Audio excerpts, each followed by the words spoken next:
Assalamualaikum warahmatullahi wabarakatuh. Apa kabar anak-anak semua? Semoga dalam keadaan baik ya. Sebelum memulai pembelajaran, kita berdoa terlebih dahulu. Semoga pembelajaran kita kali ini berjalan dengan lancar dan bermanfaat. Sekarang kita akan belajar bab 1 tentang objek IPA dan pengamatannya. Ibu telah menuliskan kompetensi dasar. Silahkan kalian baca terlebih dahulu kompetensi dasarnya ya. Tujuan pembelajaran yang akan kita pelajari hari ini adalah peserta didik menjelaskan 3 komponen keterampilan proses atau metode ilmiah penyelidikan IPA berdasarkan kegiatan-kegiatan yang telah dilakukan. Yang kedua, peserta didik menjelaskan kegunaan mempelajari IPA.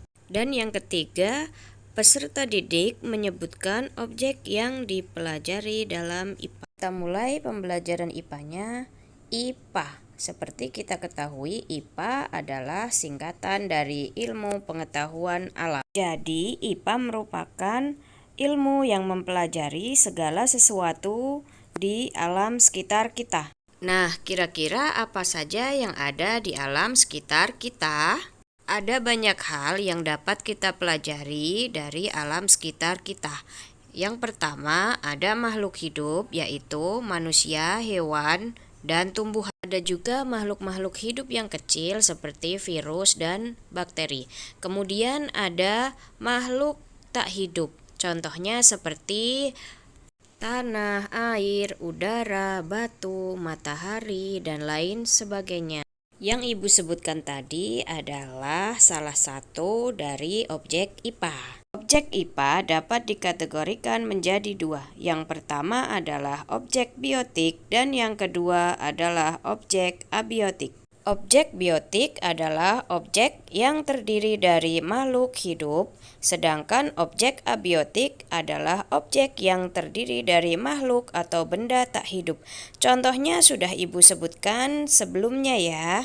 Nah, sekarang bagaimana cara mengamati atau menyelidiki objek yang Ibu sebutkan tadi?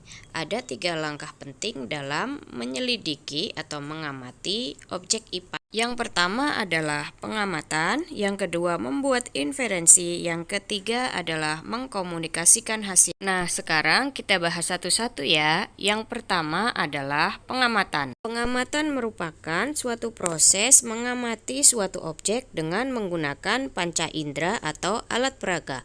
Contohnya ketika kita sedang mengamati ayam menggunakan mata kita, atau ketika kita sedang mengamati benda-benda yang sangat kecil menggunakan mikroskop. Yang kedua adalah membuat inferensi. Membuat inferensi merupakan proses merumuskan penjelasan berdasarkan hasil pengamatan. Contohnya seperti ayam tadi. Kita bisa mengamati ciri-ciri ayam tersebut. Misalnya ayam yang ada di gambar itu warnanya putih, kakinya ada 2. Yang ketiga adalah mengkomunikasikan hasil. Mengkomunikasikan hasil adalah menyampaikan hasil pengamatan yang telah dilakukan baik secara lisan maupun tulisan. Nah, gimana? Bisa dimengerti?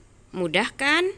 Nah, sekarang evaluasinya adalah amatilah 4 hewan yang ada di sekitar rumah kalian dan kumpulkan dalam bentuk tabel. Ibu sisipkan contoh tabelnya ya. Nah, cukup sekian dari Ibu. Semoga bermanfaat. Wassalamualaikum warahmatullahi wabarakatuh.